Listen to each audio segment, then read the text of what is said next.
اللہ تعالیٰ نے یہ صلاحیت رکھی ہے اسلام میں کہ اس کو چاہے جتنا بھی آپ چہرے بدل بدل کے چیزیں دے دیں، عرصے کے بعد دوبارہ ایک نئی چیز واپس آتی ہے۔ لیکن مصر کے اندر 50 سال تک اسلام کا روشن مشن مسلط رکھا ہے، آج صورتحال بدل گئی۔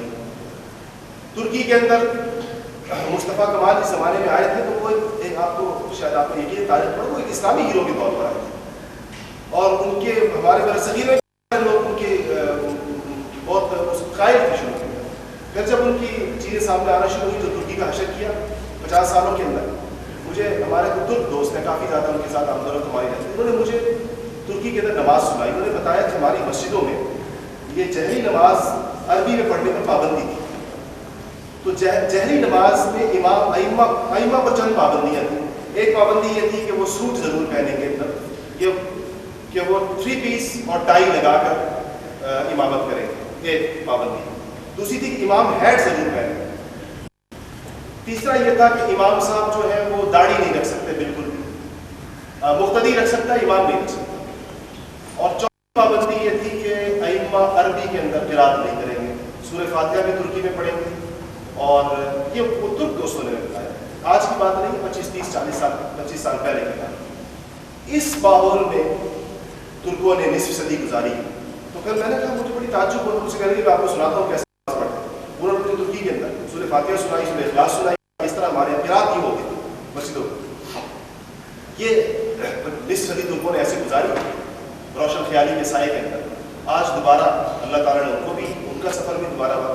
یہ جو سینٹرل ایشیا کی ریاستیں آزاد ہوئی، 70 سال جنہوں نے رشین جبر کے تحت گزارے، اور شاید عالم اسلام کا سب سے، میں تاتاریوں کے بعد سب سے دلدوز واقعہ سینٹرل ایشیا میں جو کچھ ہوا، یہ محدثین اور فقہا کی اولادیں ہیں ساری کی ساری۔ امام بخاری، امام مسلم، امام ابو داؤد، صاحب ہدایہ امام الغیلانی، ہمارے درس نظامی کی بیشتر کتابوں کے مصنفین، یہ سارے کے سارے ناموں کے، اس کو ماوراء النہر کہتے تھے۔ یہ جو جہمون اور سہمون کی نہریں یہ اس کے پار تھے۔ اور دوسری تیسری صدی ہجری کے اندر علم سارا کا سارا یہاں منتقل ہو گیا تھا، پوری دنیا سے لوگ سفر یہاں تک کیا کرتے تھے۔ اور مجھے شبہ رہا ہے تاریخی حوالوں سے اس عدد میں، لیکن مورخین لکھتے ہیں اس بات کہ یہاں پر قرآن و سنت کے علوم کی اتنی گرم بازاری تھی کہ ایک صاحب نے فوت ہوتے ہوئے وصیت کی، جس کا وصیت کا رواج تھا کہ یہ جو قطع اراضی ہے، یہ جو زمین ہے، یہ میں وصیت کرتا ہوں محدثین اس پہ قبرستان بنایا جائے گا، اور قبرستان کے اندر صرف محدثین دفن ہوں۔ یہ 7 شرط تک آتی ہے۔ اچھا، وقف کرنے والے کی جو بھی نیت ہوگی اس کا اعتبار کیا جائے گا، اس کا لحاظ رکھا جائے گا، اس کے خلاف کرنے کی اجازت نہیں۔ تو انہوں نے کہا کہ یہ قطع اراضی میں نے وقف کر دیا ہے قبرستان کے لیے، اور قبرستان میں بھی یہ صرف یہاں قبر محدثین کی بنے گی، جو لوگ حدیث پڑھتے اور پڑھاتے ہیں اور اس کے حوالے سے شہرت رکھتے ہیں۔ اور تیسری شرط کی عائد کرتی کہ محدث بھی وہ ہوں گے جس کا نام محمد ہو۔ تو تذکرہ نگاروں نے لکھا ہے کہ اس قبرستان کے اندر 6000 سے زیادہ قبریں، جس میں سارے کے سارے وہ محدثین مدفون ہیں جن کے نام محمد، یہ ان ریاستوں میں۔ اور جب 70 سال کا سوویت یونین کا وہ جبر ان کے اوپر گزرا، تو جو جماعتیں سب سے پہلے علماء کی وہاں پر گئی، انہوں نے ہمیں خود بتایا کہ غالب اکثریت جو لوگوں کو ملی، زیادہ تر لوگ وہ کلمہ طیبہ نہیں پڑھ سکتے۔ مسلمان اپنے آپ کو کہتے تھے، کلمہ نہیں آتا۔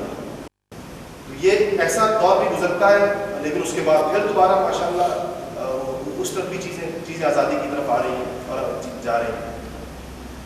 تو یہ جو تجربات ہمیں الحمدللہ دنیا کے اندر ہوئے ہیں، اس میں اور جو دیکھنے میں جو چیز سامنے آ رہی ہے، اس میں اللہ کے فضل سے کسی بہت بڑی انٹلیکچوئل ٹاک کی ضرورت نہیں محسوس رہنے دی۔ ان سے زیادہ طاقتور انسانی افکار کے نظریات جو ہے وہ دم توڑ رہے ہیں۔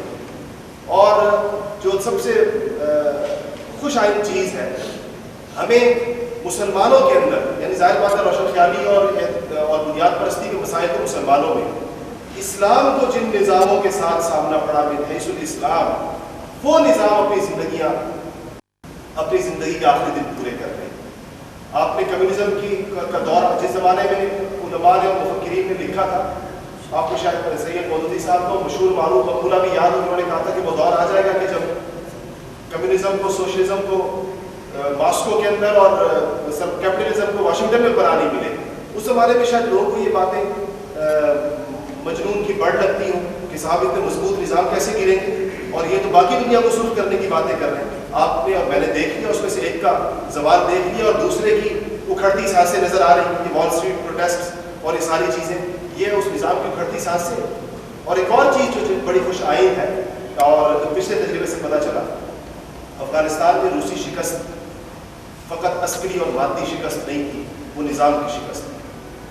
وہ اس نے صرف افغانستان سے فوجیں باہر نہیں نکالی، بلکہ وہ اپنا وہ سوویت یونین کے نام سے جو اس کا ایک اتحاد تھا ریاستوں کا، وہ اس کو قائم نہیں رکھ سکا، اور جو مشرقی یورپ کے اندر جہاں تک اس کا اثر رسوخ تھا وہ اس کو سنبھال نہیں سکا، اور اس کی سرحدیں سکڑ کر اپنی حقیقی جغرافیائی حدود تک آ کر محدود ہو گئی. آج جو دوسری طاقت وہاں پر امریکہ جو شکست کے قریب ہے، اور اس کی وہاں کی شکست سے پہلے آپ نے سرمایہ داروں پر اٹھنے والے سنجیدہ مظاہروں کی شکل بھی دیکھ لی ہے، اور ان کی ہر دوسرے دن ان کے ڈوبتے ہوئے مالیاتی نظام کو بھی آپ دیکھ رہے ہیں. یاد رکھیے گا کہ یہ کہ ان کی عسکری اور مادی شکست نہیں، یہ کہ سرمایہ داروں نے نظام کی شکست ہوگی. یہ فقط معاملہ اس تک محدود نہیں ہوگا کہ فوجیں ایک ملک سے نکلتی ہیں. اس نظام میں ایک چیز آپ کو اپنے تجربے کے طور پر ایک اور عرصے میں بات کروں گا. میرے سامنے کوئی گھڑی نہیں ہے جس سے مجھے اندازہ ہو سکے کہ آپ